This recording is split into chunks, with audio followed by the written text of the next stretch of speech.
지난주에 저희가 하나 제가 빠뜨린 게 있는데,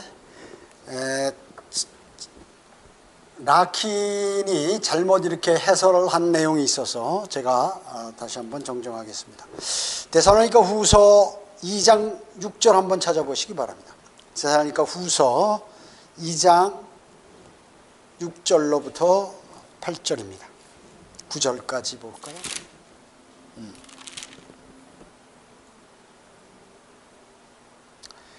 세대역진리 그 100페이지에 보면은 여기에 나와 있는 그 미리 막는 자가 성령님이라고 이렇게 얘기하죠.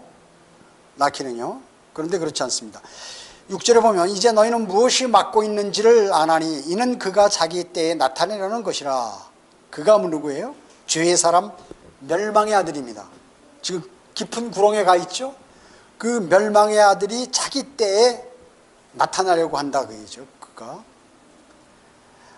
불법의 신비가 이미 활동하고 있나니. 불법의 신비가 뭡니까? 사탄이 사람의 몸을 입고 이 땅에 오는 것입니다. 불법에 이미 활동하고 있던, 현재는 막는 자가 있어 막을 것이나 그 막는 자가 라키는 성령이라고 그랬어요. 성령이 아니죠. 막는 자가 있으나 그가 그 길에서 옮겨질 때까지만 그리하리라. 막는 자 그 모두가 뭐냐면 멸망의 아들인 것입니다. 멸망의 아들. 성령이라고 많은 학자들이 오해를 하고 있거든요. 성령님께서 막아서 적그리스도가 오지 못한다 이렇게 얘기하고 있는 거예요. 그게 아니죠. 그 멸망의, 즉 죄의 사람과 멸망의 아들은 같은 것이죠. 유다 이스카리옷이죠. 멸망의 아들이 나중에 그 영이 다시 올라오고 혼과 몸이 결합돼서 적그리스도로 오는 거거든요. 그러니까 멸망의 아들은 적그리스도가 오기 직전의 그 상황이에요. 그래서 그가 멸망의 아들이죠. 그 길에서 옮겨질 때까지만 그리하리라. 그리고 나서 그 악한 자가 나타나리니, 그 악한 자는 대문자죠. 이게 적그리스도죠. 악한 자는 이제 멸망의 아들이 적그리스도로 이 땅에 이제 나타나는 거예요. 주께서 그를 자기 입에서 나오는 영으로 소멸하시고 그의 찬란한 오심으로 제거하시리라. 그 악한 자가 오는 것은 사탄의 역사에 따라 모든 능력과 표적들과 거짓 이적들과 이런 것들로 이제 오게 된다는 것이죠. 다시 한번 말씀드리면 여기에서 막는 자라든지 그라든지 이것은 멸망의 아들이다 그 얘기죠. 그 뒤에 나오는 8절에 나오는 악한 자는 이제 그 멸망의 아들이 그 적그리스도의 영, 그죠? 유다 이스카리옷의 영과 그 공중에 있는 그 사탄의 혼, 그리고 지상에 있는 그 어떤 사람, 교황일 가능성이 있다고 그러는데 그 사람 몸에 들어가서 적그리스도로 나타나는 것입니다. 그게 이제 불법의 신비죠. 그래서 여기서 막는 자나 그는 성령이 아니다. 그게 성령님이요. 근데 라키는 성령님이라고 세대적 진리 100페이지에서 얘기하고 있습니다. 이제 그 내용을 이렇게 수정합니다. 자, 그럼 오늘은 세대적 진리 16번째 유대인에 관해서 알아보겠습니다. 유대인입니다.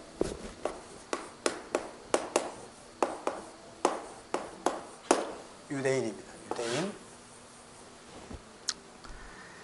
자, 유대인은 말이죠. 그 하나님께서 살아계심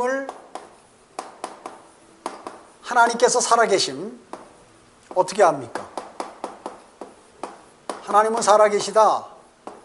물론 여러 가지가 있지만 가장 중요한 것은 뭐예요? 유대인을 보라.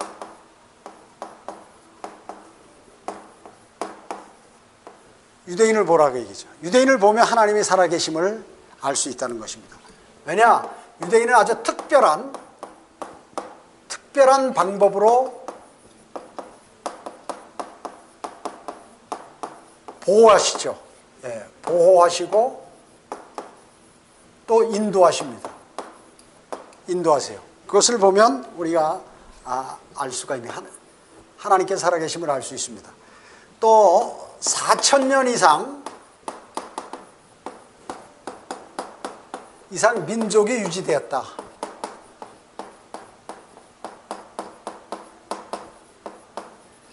자, 지구상에 많은 나라들이 있는데 그 제국들이 전부 사라져 버렸죠. 그러나 이 유대인들은 그냥 가만히 있는 게 아니라 억압당했죠. 그뿐만 아니라 짓밟혔습니다. 그뿐만 아니라 포로가 되고 흩어졌어요. 세계 곳곳에 흩어졌어요. 억압당하고 짓밟히고 포로가 되고. 그런데 이게 안 없어지는 거예요. 마치 불사조처럼 아무리 갖다 해도 아주 재가 되더라도 다시 잿더미 가운데서 그들은 일어나 버린다 그 얘기죠. 그게 바로 유대인의 특징이에요. 유대인의 왜 하나님께서 그들을 관장하고 계시고 하나님께서 그들은 하나님의 백성이기 때문에 하나님께서 그렇게 하시는 것입니다. 그뿐만 아니에요. 다른 나라들은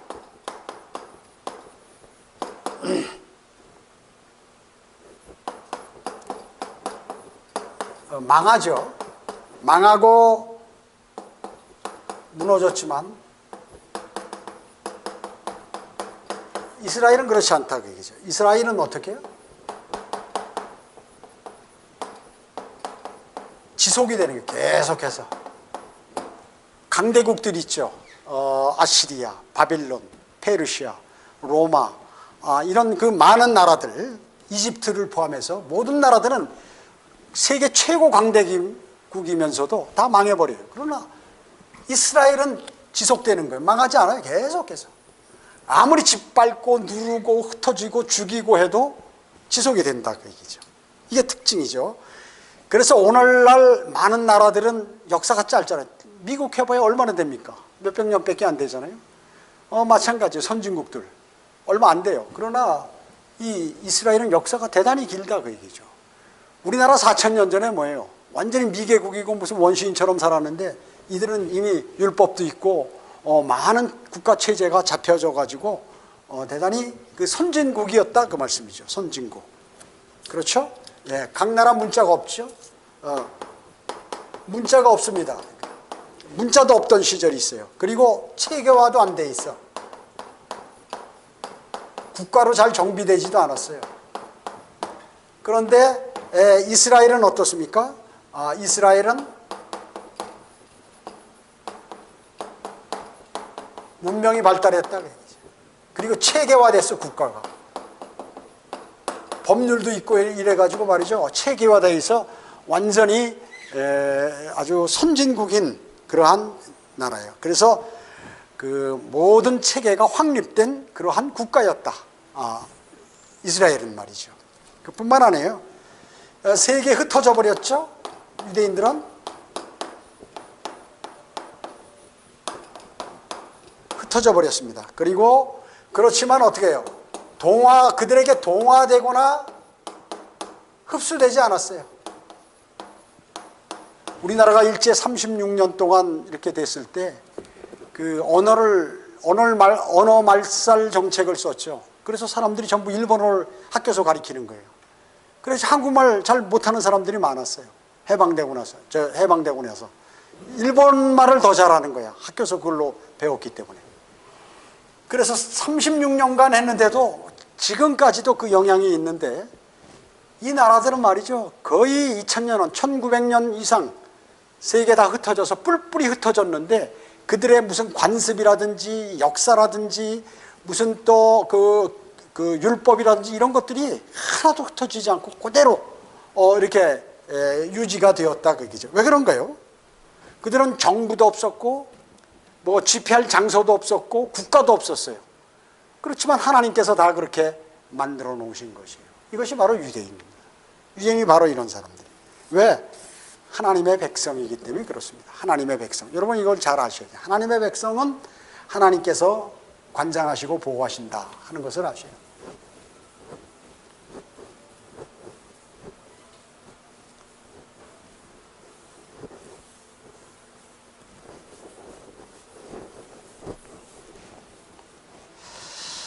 자, 그 다음에 하나님의 존재에 대한 그 증거를 지닌 나라.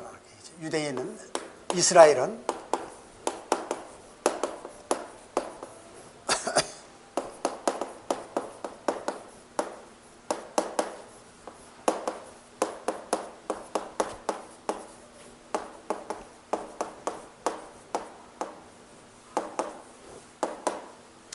하나님께서 존재하신다는 것은 유대인을 보면 알 수 있다고 그랬죠, 아까요? 예. 자, 우리 역사를 보면은, 먼저, 홍해. 이집트에서 종살이 하다가 홍해를 가르고 이렇게 광야로 나오게 됐죠. 해방했죠. 홍해가 그냥 무슨 강가 주변을 이렇게 걷는 것이 아니라 물벽이 있을 정도로 수십 킬 되는 그러한 깊은 홍해를 마른 바닥같이 건넜다는 거예요. 그리고 요단강도 마찬가지예요. 요단강이 뭐 갈수기에 낮은 요 무릎까지 오는 데를 걷는 것이 아니라 아주 그냥 그 비가 많이 왔을 때 그 사람의 몇 길 되는 그러한 요단강을 가르고 이렇게 건넜다는 것입니다. 야, 이거 대단한 거죠. 이런 일이 어디 있어요, 세상에? 없어요, 이런 일이. 홍해 갈라가지고 여기에 약 200만 명 사람들과 가축, 수많은 가축들이 거길 다 건넜다 그 얘기죠. 파라오 군대가 그쪽에 이 마차를 타고 이렇게 공격했을 때 전부 수장돼 버렸죠. 수장돼 버렸습니다. 기병들이 오다가 수장돼 버렸죠. 그 다음에 이제 기적적인 방법으로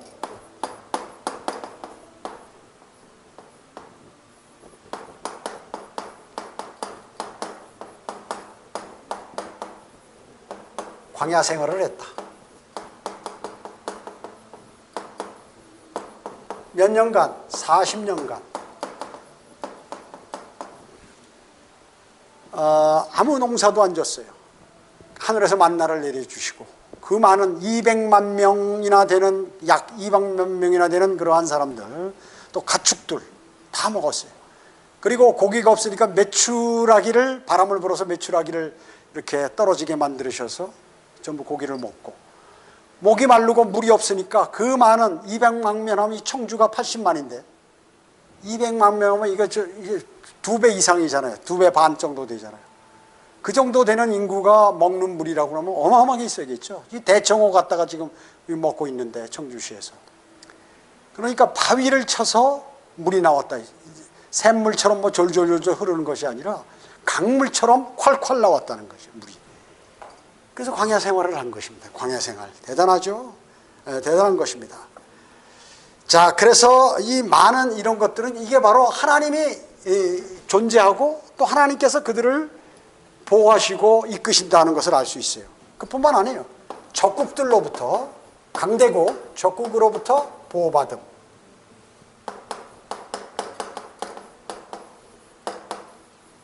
그렇죠? 예, 보호를 받습니다. 전쟁은 누가 주관하세요? 그들은 하나님께서 주관하신다는 것을 아는 것이에요. 전쟁은 자기들이 하는 게 아니라 하나님께서 치른다. 그래서 이스라엘 민족들이 전쟁을 할 때는 반드시 하나님께 여쭤보고서 전쟁을 했어요. 만약에 여쭤보지 않음으로 인해서 전쟁에 패해버리죠? 예, 패해버리는 것입니다. 아이성을 공격할 때처럼. 그러나 단 한 번도 하나님께서 공격하라고 해서 물리치라고 해서 전쟁을 했을 때 단 한 번도 실패한 적이 없다. 이게 뭐 하나님께서 주관하신다 하는 것입니다. 양뿔 나팔 불었죠? 어디에서요?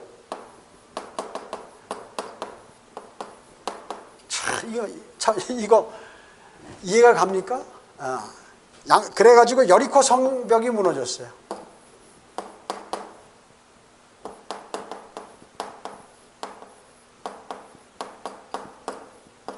물론 하나님께서 시키신 대로 했죠. 6일간 하루에 한 바퀴씩 6날을 돌고 마지막 7째 날에는 7바퀴 돌고 난 다음에 양뿔 나팔을 불고 소리를, 함성을 지르면서 공격했을 때 이게 무너져 버렸다고 얘기죠. 이게 하나님께서 다 주관하시는 것이죠. 그뿐입니까? 태양과 달을 멈추게 했죠.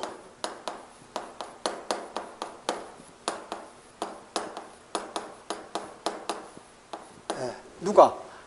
아모리 5개 왕국이 연합군들하고 여호수아하고 전쟁할 때 여호수아가 그렇게 기도드리니까 적을 물리칠 때까지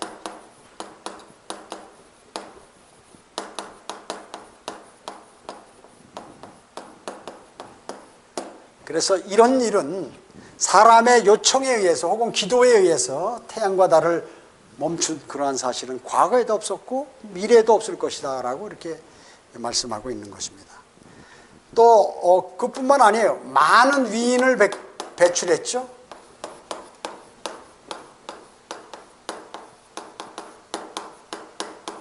뭐 아브라함, 모세, 다윗, 솔로몬, 또 이사야, 예레미야, 뭐 이런 사람, 다니엘, 또 예수 그리스도, 예수님, 그다음에 사도 바울, 이런 사람들 대단히 많이 있습니다. 노벨상 수상자도 많고 과학자들도 많고 또 쉽게 얘기하면 부자들도 많고 아무튼 많은 위인들을 배출했어요. 하나님께서 복 주셔서 그렇게 하신 것이에요.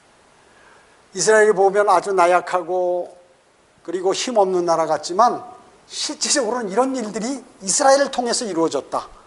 이것은 바로 하나님께서 존재하시며 그들은 하나님의 백성이다 하는 것을 알 수 있습니다. 대단한 그러한 그들은 자신들이 아주 위대한 나라로 알고 있고 또 하나님을 온전히 신뢰하는 그러한 사람들이죠.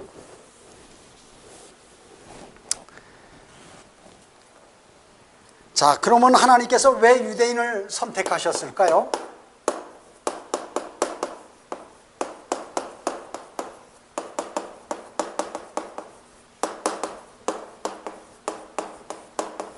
왜 하셨을까요? 첫째는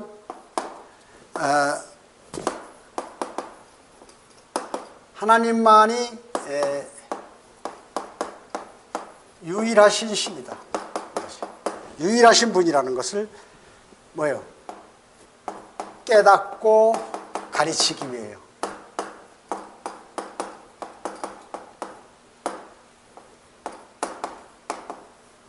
하나님께서 유대인들을 왜 하나님 백성으로 선택하셨냐요? 다른 사람보다 수가 적기 때문에. 강한 백성을 하나님이 선택하셨다면 자기들이 강해서 그렇다고 할 거 아니에요. 가장 나약하고 숫자도 적은 그 백성을 하나님께서 선택하심으로 하나님의 위대하심을 나타내는 것입니다. 자, 아브라함 시대 때 어땠어요? 주변의 모든 사람, 국가들은 말이죠, 우상을 숭배했어요. 그리고 다신교야, 여러 신이 뭐 얼마든지 많아요. 그래서 유일신, 딱 한 분의 신을, 하나님 한 분을 섬기는 나라는 이스라엘 뿐이라고 얘기죠. 이스라엘 뿐이에요. 그래서 하나님만이 유일한 신이라고 믿고 가르친 적이 없어요. 다른 사람들은, 다른 나라는. 그런데 유대인들은 완전히 하나님만이 유일하신 신이다 하는 것을 알리기 위해서 하나님께서 선택하셨다 하는 것입니다. 두 번째는 뭐예요? 성경을 기록하고 그리고 보존하고 전하려고. 성경의 모든 저자는 누구예요? 물론 저자는 성령님이지만 성령님께서 쓴 사람들이 누구예요? 대신 유대인이에요. 유대인. 100% 유대인이에요. 성경 66권 쓴 사람들은 모두가 유대인입니다. 그래서 하나님의 말씀이 그들에게 맡겨졌어요. 하나님의 말씀이 그들에게 맡겼어요. 로마서 3장 1절 한번 찾아보시죠. 로마서 3장 1절.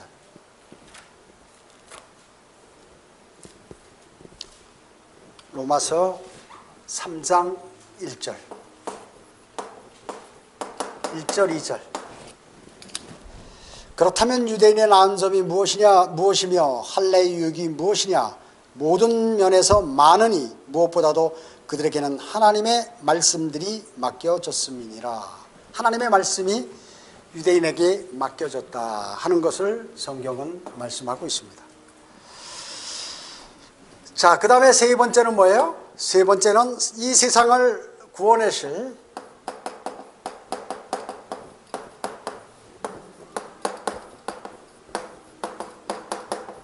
구세주, 그죠? 예수 그리스도 구세주를 보내기 위해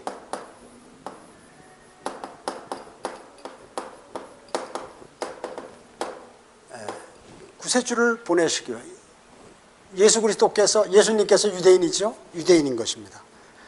자, 그렇기 때문에 요한복음 4장 22절에는 구원이 유대인에게서 나온다고 성경은 말씀하고 있어요. 요한복음 4장 22절에서 말씀하고 있죠. 예. 그리고 네 번째는 뭐냐면 도덕적 타락에서 세상을 구원하기 위해서.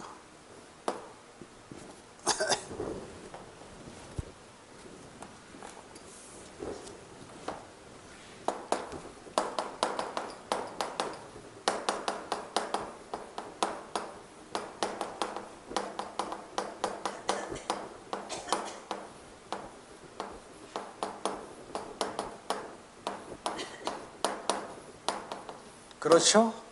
유대인들은 뭐예요? 땅의 소금이라고 그랬죠. 너희는 땅의 소금이다.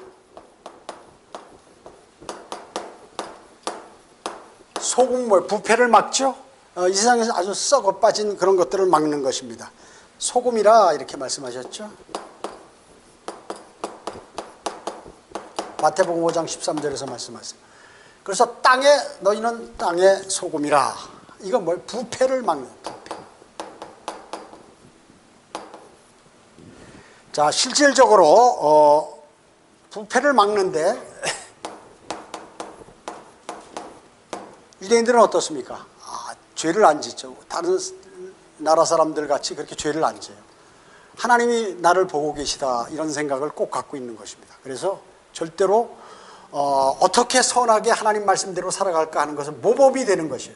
그래서 유대인들이 이 땅을 정화시키는 그러한 어떤 그 일들을 같이 수행한다는 것입니다. 그러기 위해서 하나님께서 유대인을 선택하신 것입니다.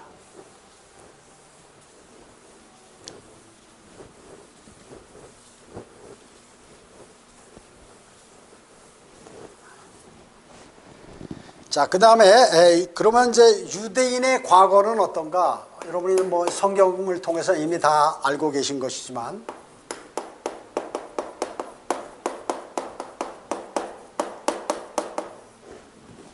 이것은 조상들로 인해서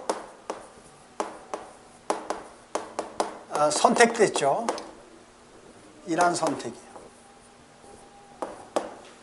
유대인들은 지금 현재 그들이 잘해서 그런 게 아니라 자기 조상들 아브라함과 이삭과 야곱이 하나님과 약속했고 하나님께서 그들에게 말씀하셨어요. 너희를 아주 끝까지 이렇게 잘 지키고 번성케 하겠다고 이렇게 말씀하셨어요. 첫 번째 시기는 언제 볼 수 있냐면 아브라함은 갈대아 우르에 살았죠. 아버지는 우상 장사했습니다. 그래가지고 거기서 아브라함을 불러내셨습니다. 창세기 12장 1절 한번 찾아보세요. 창세기 12장 1절이요. 창세기 12장 1절로 3절 보면 주께서 아브라함에게 말씀하셨는데 너는 내 고향과 내 친족과 내 아비 집을 떠나 내가 네게 보여줄 땅으로 가라. 내가 너로 큰 민족을 이루게 할 것이며 네게 복을 주고 내 이름을 위대하게 하리니 너는 복이 되리라. 너를 축복하는 자들에게 내가 복을 주고 너를 저주하는 자들을 저주하리라. 내 안에서 땅의 모든 족속들이 복을 받을 것이라 하셨더라. 예, 주님께서 약속해 주셨어요. 아브라함과.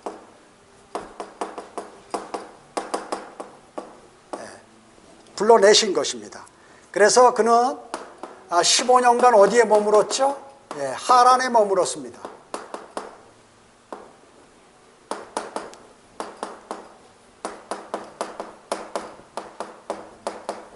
왜요? 당시 아버지가 죽기까지 부친이 하나님께서 이 아버지 우상장사인데 이 사람하고 같이 있으면 하나님께서 일을 할 수가 없어요. 그러니까 완전히 사망한 다음에 이제 그동안 하란에서 이렇게 머물다가 가나안 땅으로 들어오게 되죠. 우상숭배자 아버지가 죽을 때까지예요. 부친이 왜 그렇겠어요? 우상숭배자니까. 우상숭배자니까. 그 다음에 땅에 관한 약속을 했죠.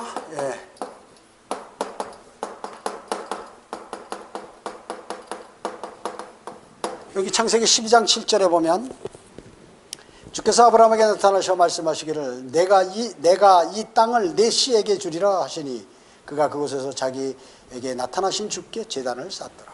예. 땅에 관한 약속을 이렇게 하시고 또 큰 민족을 이루겠다고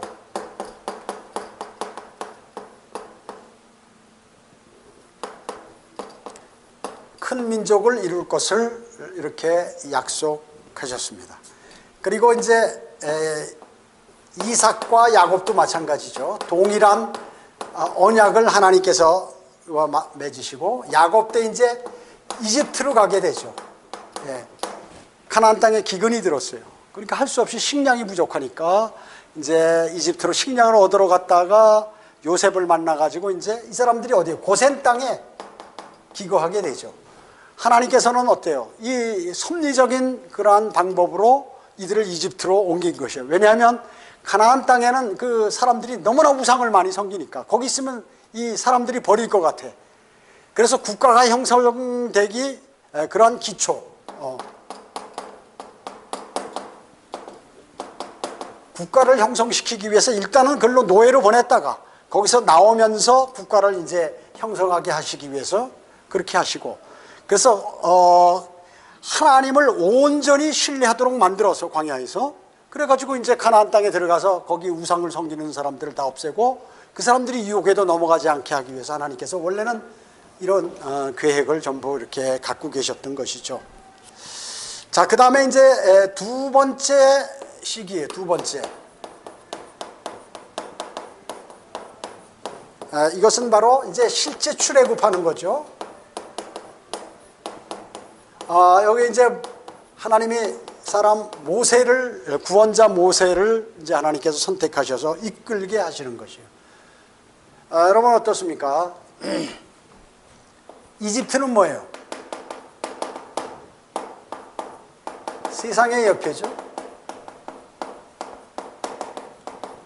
파라오는 뭐예요? 적그리스도의 옆에죠. 그 다음에 거기는 유대인들은 뭐예요? 죄인들이에요. 죄인들 전부. 그럼 이제 모세는 뭐예요? 구원자죠. 구원자. 이건 예수 그리스도의 예표라고 그러죠. 그래서 하나님께서 이러한 내용들을 전부 거기서 이렇게 하셔서 이제 그 출애굽시키는 것이죠. 세상으로부터 분리시키시는 것입니다. 그래서 율법을 주시고 그뿐만 아니라 이제 성막을 어떻게 지어라, 그리고 제사의식은 어떻게 해라, 이런 것들을 모세를 통하여 시내산에서 이제 다 알려주시는 것입니다. 그래서 이제 이들이 뭐 백성이 있고 또 법이 있고 율법이 있고 그리고 통치자가 있고 모세, 물론 하나님이 통치하시는 거지만 대리자로 이제 모세를 이렇게 한 것이죠. 그래가지고 국가를 형성하는 것입니다. 완벽한 국가가 된 것이죠. 군대도 형성이 되고 이렇게 된 것입니다. 그런데 그들은 이제 40년간 방황했죠. 어디서요? 광야에서 방황을 합니다. 왜 그랬나요? 하나님을 신뢰하지 않아서. 카데스 바네아에서 12명의 정탐꾼을 가나안에 보냈는데 이 10명들이 이제 난리가 난 거예요. 우리 가면 죽는다. 절대 가서는 안 된다. 여호수아와 칼렙을 두 사람을 제외하고. 그러니까 진군하는 것을 하나님께서 가라 하는데 안 가는 거예요. 정탐꾼 얘기를 듣고 하나님 말씀보다 정탐꾼 얘기를 더 10명의 정탐꾼 얘기를 더 신뢰하는 거죠. 이래가지고 40년간 방황하게 되는 거기에서. 그리고 이 세대 다음 세대가 가나안 땅에 들어가도록 하는 거예요. 모두가 광야에서 20세 이상에 나온 사람도 죽었죠. 여호수아와 칼렙을 제외하고는 죽게 됐던 것입니다. 그런 것이에요. 그 다음에 이제 여호수아를 통하여 이제 예수와 통하여 이제 가나안 땅에 들어가죠. 가나안 땅에 들어가서 이때 이제 뭐예요? 요단을 건너죠. 예. 요단을 건너고 이제 그 가나안 땅을 차지하게 되는 것입니다. 자, 이와 같이 이제 첫 번째 시기는 아브라함, 두 번째 시기는 이제 출애굽한 사건으로부터 이제 가나안 땅에 정착하는 그 내용까지가 되는 것이에요. 5가지가 있는데 과거에 관해서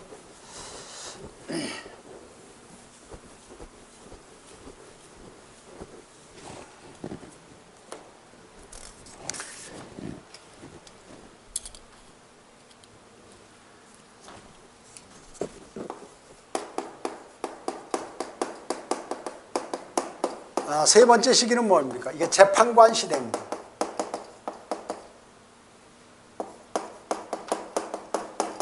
약 450년간 들어갔었죠. 이건 뭐예요? 하나님께서 통치하는 게 재판관을 통해서 하는 거, 신정 통치를 하는 거, 신정 통치.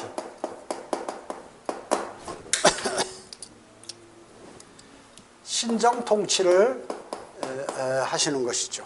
예. 누구를 통해서? 재판관과 장로들을 통해서 신정 통치를 하나님께서 하셨는데, 이제 뭐예요? 사무엘에게 왕을 요구하죠. 주변국에 보니까 전부 왕이 있어요. 우리도 왕을 좀 달라고 백성들이 아우성치는 것이. 그러니까 괴로워서 하나님께 기도하니까 하나님께서 너 때문에 그런 거 아니라 그들이 나를 신뢰하지 않고 나를 믿지 않기 때문에 그런 것이다. 그렇게 하도록 하라, 이렇게 하셨죠. 그래서 왕을 요구하는데 이게 이제 배교가 돼요. 배교. 하나님을 신뢰하지 않는 게 뭐예요? 배교죠, 뭐예요? 하나님. 그 이제 네 번째 시기로 돌아가서, 네 번째 시기는 뭐냐면 바로 사울 왕이 등극을 합니다. 적그리스도의 예표죠. 예. 그래서 40년간을 통치하죠. 마찬가지예요. 다윗도 마찬가지. 40. 그다음에 솔로몬도 40년을 통치하게 되는데, 이 솔로몬이 어떻게 됩니까? 배교하죠. 여기 이방 여자들하고 같이 놀아나면서 그들의 우상들을 섬기고 이렇게 함으로 이제 배교하게 돼요. 그래서 왕국이 이제 어떻게 되나요? 갈라지게 되죠. 예, 왕국이 분열됩니다. 그렇죠? 예, 어디요? 북왕국, 이스라엘, 그렇죠? 이건 여로보암이죠.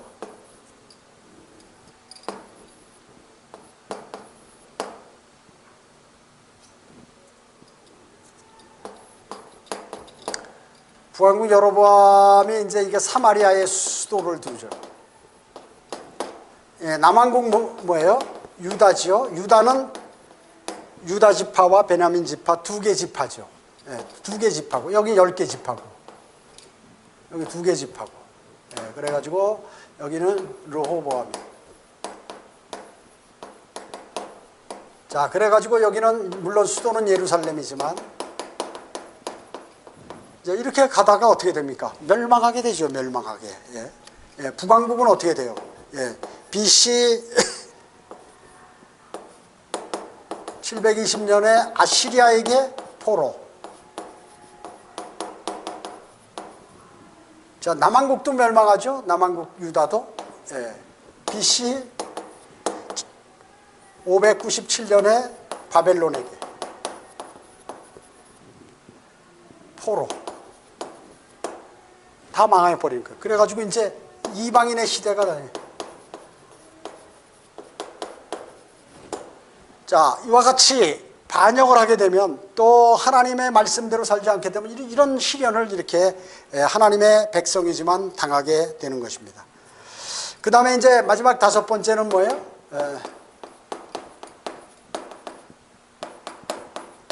이게 이제 포로에서 70년 포로가 끝나요.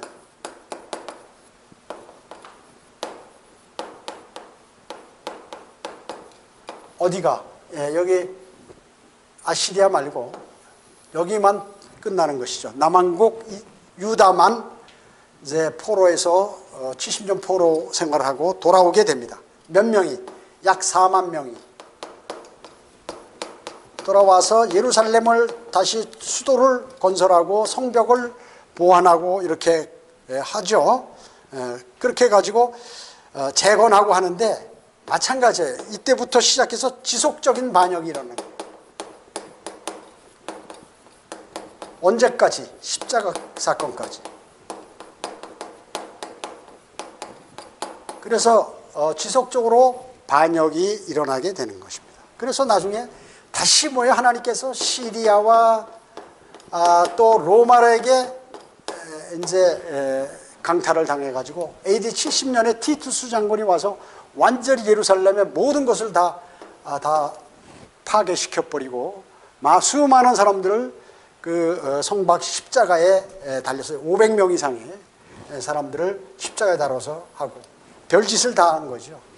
별짓을 다 한 거. 성전에 와서 시리아는 뭐 돼지 피를 잡아가지고 뿌리고 뭐 온갖 짓을 다 하는 것입니다. 자, 그래서 하나님의 백성들 가만히 보니까 어때요? 쭉 오는데 하나님께서 은혜를 베풀어도 반역하고 배교한다.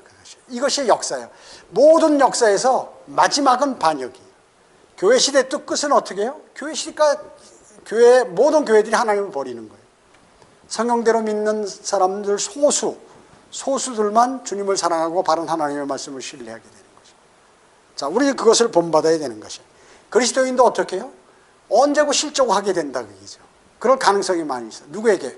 마귀란 존재가 있기 때문에 그렇습니다. 그래서 우리는 이스라엘의 역사를, 과거 역사를 돌아볼 때 이와 같이 철두철미한 믿음을 갖고 있고 하나님을 신뢰했던 그러한 백성들도 나중에는 배교해서 하나님께 징벌을 받고 이런 일이 있더라. 우리는 그래서 늘 깨어서 주님과의 풍성한 교제를 나누고 하나님의 말씀을 묵상하고 또 주님을 향한 열정, 잃어버린 혼들에 관한 열정, 이런 것들이 가득할 때 마귀의 공격으로부터 우리는 무사할 수가 있는 것입니다. 그것을 이제 우리가 교훈적으로 받아들여야 하는 것입니다. 오늘 여기까지 하겠습니다. 기도드립니다. 아버지 하나님, 감사를 드립니다. 저희가 무엇이건데 저희를 구원시켜 주시고 바른 진리의 말씀을 저희에게 허락하시고 저희 모두에게 진리의 지식에 이를 수 있도록 성경을 허락해 주시고 또 공부할 수 있는 여건을 마련해 주셔서 감사를 드립니다. 그러나 매 시대마다 그 끝은 좋지 못했습니다. 하나님을 반역하고 하나님과 또 심지어 현재는 예수 그리스도도 모른다고 하고 그것이 바로 하나님의 백성들이요 교회라고 하는 그러한 존재들이 오히려 하나님을 반역하고 우상을 섬기고 이러고 있다는 사실을 우리는 역사를 통하여 배우게 되었습니다. 현 시대에도 그런 일들이 이렇게 벌어지고 있습니다. 주님 오실 날 가까우니 때 저희는 정신을 차리고 깨어서 하나님의 말씀을 마음속에 담고 그리고 주님과의 풍성한 교제 그리고 주님을 향한 열정, 복음과 진리에 관한 선포 이런 것들로 인해서 마귀에게 흡수되지 않고 주님 오실 날까지 굳건한 믿음을 유지함으로 주님께 칭찬받는 아름다운 그리스도인의 삶으로 저희를 인도해 주시기 원합니다. 저희 모두가 각자 흩어져서 기도 드릴 때에도 주님께서 함께해 주셨길 바라오며 주 예수 그리스도의 이름으로 기도드립니다. 아멘.